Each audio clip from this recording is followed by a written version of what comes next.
चालाक बीवी। श्याम और राधा रायगढ़ गांव में रहते हैं।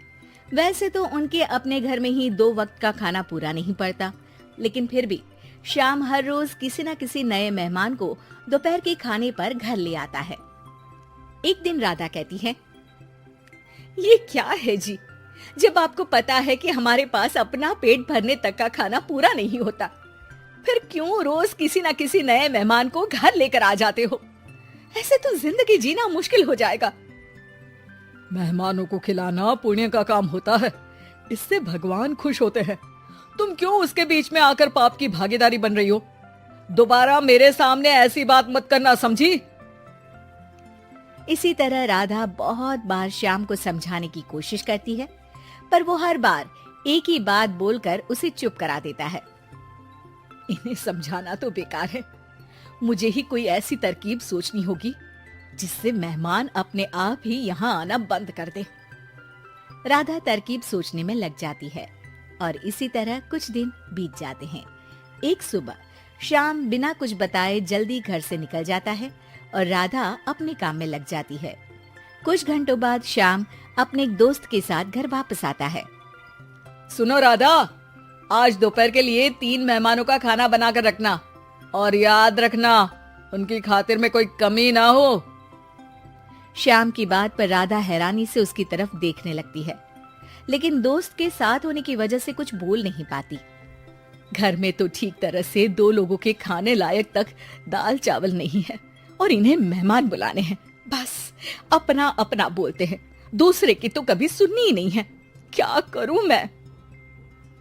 राधा क्या करूं क्या नहीं की उलझन में फंसी ही होती है कि उसके दिमाग में एक तरकीब आती है, जिस पर वो श्याम और उसके दोस्त के घर से बाहर जाते ही रसोई में से सिलबट्टा निकाल कर लाती है।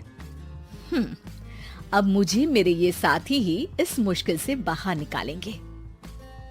राधा सिलबट्टे पर रोली, चावल और हल्दी डालकर उसे मेहमानों के बैठने की जगह पर ले जाकर रख देती है। कुछ ही देर में वो तीनों मेहमान भी घर पहुंच जाते हैं। आइए जी, पधारिए, हमें आपका ही इंतजार था। जी शुक्रिया। श्याम भाई कहाँ हैं? वो ना बस आते ही होंगे, तब तक आप बैठिए ना। जैसे ही वो तीनों अपनी जगह पर बैठते हैं तो सामने पूजा किए सिलबट्टे को रखा देख असमंजस में पड़ जाते हैं। और बहन, ये सिलबट्टे की पूजा कर इसे यहाँ क्यों रखा है? क्या ये आपके यहाँ का कोई रिवाज है?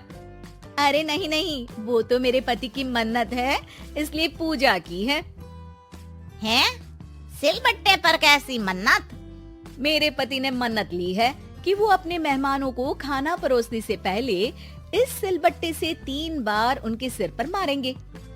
राधा की ये बात सुन तीनों मेहमानों के चेहरों की हवाइयां उड़ जाती है, जिसे देख राधा मन ही मन हंसती हुई उन्हें दिलासा देते हुए कहती है, अरे आप लोग फिक्र मत कीजिए, ज्यादा तेज नहीं मारेंगे, बस 3 बार जरा सी थपकी।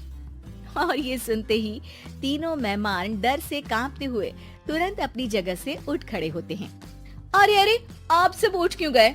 मेरे पति बस आते ही होंगे, फिर सब साथ में खाना खाइएगा। अरे जी नहीं, हमें कुछ नहीं खाना। ये कहकर तीनों मेहमान बिना एक पल की और देरी किए घर से बाहर भाग जाते हैं, जिन्हें जाते हुए घर के अंदर आता श्याम देख लेता है। अरे वाह राधा, उन तीनों मेहमानों ने तो बड़ी जल्दी खाना खा लिया। नहीं ना, बिना खाए ही चले गए। अरे वो क्यों? क्योंकि वो खाने से पहले मुझसे ये सिलबट्टा मांग रहे थे, तो मैंने बोल दिया कि मेरी माँ ने दिया है, मैं नहीं दे सकती। बस फिर वैसे ही चले गए। राधा की बात सुन श्याम गुस्से से लाल होकर उस पर चिल्लाने लगता है। तुम पागल हो क्या? मेहमान को नाराज कर दिया। मेहमान जो मांगे उन्हें वो देना हमारा फर्ज है। इतनी सी बात तुम्हें कब समझ में आएगी? मैं अभी उन्हें ये सिलबट्टा देकर वापस घर में ले आता हूँ, तुम खाना तैयार रखना। अब श्याम सिलबट्टा उठाए घर से बाहर निकल जाता है और मेहमानों को ढूंढना शुरू कर देता है, जो उसे पास में ही एक पेड़ के नीचे बैठे दिखते हैं। श्याम उनके पास पहुंचने ही वाला होता है कि वो उसे सिलबट्टे के साथ आता देख दोबारा भागना शुरू कर देते हैं, जिस पर श्याम भी उनके पीछे भागने लगता है। अरे रुको, मैं आप लोगों को ये देना चाहता हूँ। अरे आप लोग रुको तो सही। अरे भाई, ये तो हाथ धोकर पीछे पड़ गया है। अरे जुबान कम और पैर तेज चलाओ। वो तीनों पिटाई के डर से और ज्यादा तेज भागने लगते हैं। इसी तरह तीनों मेहमान आगे आगे और श्याम सिलबट्टे के साथ उनके पीछे पीछे पूरे गांव में घूमते हैं, जिससे धीरे धीरे गांव में ये खबर फैल जाती है कि श्याम दयालु और उदार इंसान तो है, लेकिन अब से वो किसी की भी मेहमान नवाजी से पहले सिलबट्टे से 3 बार उसके सिर पर मारेगा, जिसके प्रभाव से अब लोग उसके घर खाने पर आना बंद कर देते हैं।